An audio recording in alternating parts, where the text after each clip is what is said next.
നടി ആക്രമിക്കപ്പെട്ട കേസിന്റെ തുടർ നിയമ നടപടികൾക്ക് അവൾക്കൊപ്പം ട്രസ്റ്റിന് രൂപം നൽകി വിമൻ ഇൻ സിനിമ കളക്ടീവ്. തുടർ നടത്തിപ്പിന് ധനസമാഹരണത്തിന് WCC ആഹ്വാനം ചെയ്തു. ദിലീപ് അടക്കമുള്ള പ്രതികളെ വെറുതെ വിട്ട നടപടിക്കെതിരെ അതിജീവിത ഹൈക്കോടതിയിൽ അപ്പീൽ നൽകും. വിവരങ്ങളുമായി സൈഫുനിസ അലിയാർ ചേരുകയാണ് കൊച്ചിയിൽ നിന്ന്. സൈഫുനിസ, എന്തായാലും ഈ പ്രതികളെ വെറുതെ വിട്ട നടപടിക്കെതിരെ അന്ന് തന്നെ വിമർശനങ്ങൾ ഉന്നയിച്ചിരുന്നു. പക്ഷേ അതിനൊരു നിയമ പോരാട്ടത്തിലേക്ക് തന്നെ കാര്യങ്ങൾ കൊണ്ടുപോവുകയാണ് WCC. അതിന് ഒരു സാമ്പത്തിക സഹായം കൂടി ആവശ്യമുണ്ട്. അതിന്റെ ഒരു തുടക്കവും ആയിരിക്കും.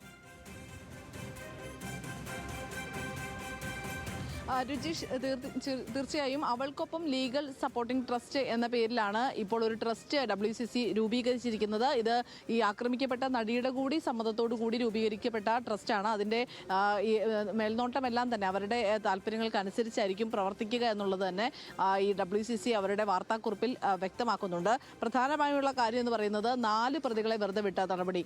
ദിലീപ് അടക്കമുള്ള ഈ കേസിലെ ഗൂഢാലോചന കുറ്റം ചുമത്തിയിരുന്ന 4 പേരെ വെറുതെ വിട്ട നടപടിക്കെതിരെ ഈ നടി തന്നെ ഹൈക്കോടതിയിൽ ഒരു അപ്പീൽ ഫയൽ ചെയ്യും. അതിന് ഇപ്പോൾ പ്രോസിക്യൂഷൻ അപ്പീൽ ഫയൽ ചെയ്തിട്ടുണ്ട്. ഇത് കൂടാതെ തന്നെ നടിയുടെ ഭാഗത്ത് നിന്ന് ഒരു അപ്പീൽ ഫയൽ ചെയ്യും. അതിന് നടിക്ക് വേണ്ടി ഹാജരാവുക സുപ്രീം കോടതിയിലെ തന്നെ സീനിയർ അഭിഭാഷകയായ ബൃന്ദ ഗ്രോവർ ആണ് എന്നും വ്യക്തമാകുന്നുണ്ട്. ഹൈക്കോടതിയിൽ അഭിഭാഷകരായ അഡ്വക്കേറ്റ് ഭദ്രകുമാരിയും അഡ്വക്കേറ്റ് ജയസന്ധിയും ഈ ബൃന്ദ ഗ്രോവറിന് വേണ്ട എല്ലാ ചേർന്ന് പ്രവർത്തിച്ച് അവർക്ക് വേണ്ട എല്ലാ സഹായങ്ങളും ചെയ്യുകയും ചെയ്യും.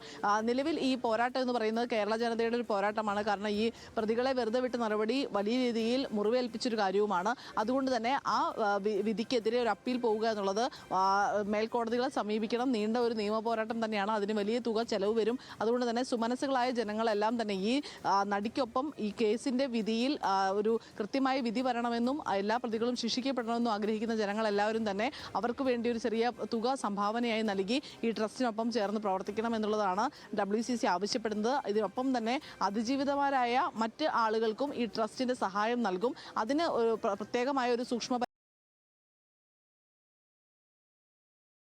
പരിശോധനയൊക്കെ നടത്തി അതിൽ കൃത്യമായ അർഹരായവർക്ക് അതിൻ്റെ ഒരു സഹായം നൽകാനുള്ള ഒരു തീരുമാനവും എടുത്തിട്ടുണ്ട്. ഇതിൻ്റെ ആദ്യപടി എന്നുള്ളതാണ് ഈ നടിയെ ആക്രമിക്കപ്പെട്ട കേസിന് തന്നെ ഒരു ട്രസ്റ്റ് രൂപീകരിച്ച് അവരുടെ കേസിനെ ആദ്യം എടുക്കുന്നത്.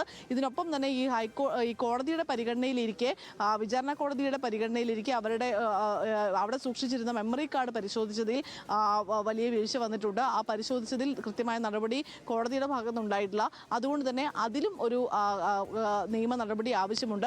അതിനുവേണ്ടി നടി അടുത്ത ദിവസങ്ങളിൽ തന്നെ ഒരു റിട്ട് ഫയൽ ചെയ്യും എന്നുള്ള കാര്യവും കൂടി WCC വ്യക്തമാക്കുന്നുണ്ട്. എന്നാലും നടിയെ ആക്രമിക്കപ്പെട്ട കേസിന്റെ നിയമ പോരാട്ടം അവസാനിക്കുന്നില്ല, അത് തുടരുകയാണ്. അതിനുവേണ്ടി ഒരു ട്രസ്റ്റിനും കൂടി രൂപീകരിച്ച് മുഴുവൻ ജനങ്ങളുടെ ഒരു സഹായവും പങ്കാളിത്തവും കൂടി സ്വീകരിച്ചുകൊണ്ട് ആ കേസ് നടത്തിപ്പ് മുന്നോട്ട് കൊണ്ടുപോകാനാണ് ഇപ്പോൾ WCCയും ആക്രമിക്കപ്പെട്ട നടിയും തീരുമാനിച്ചിരിക്കുന്നത്.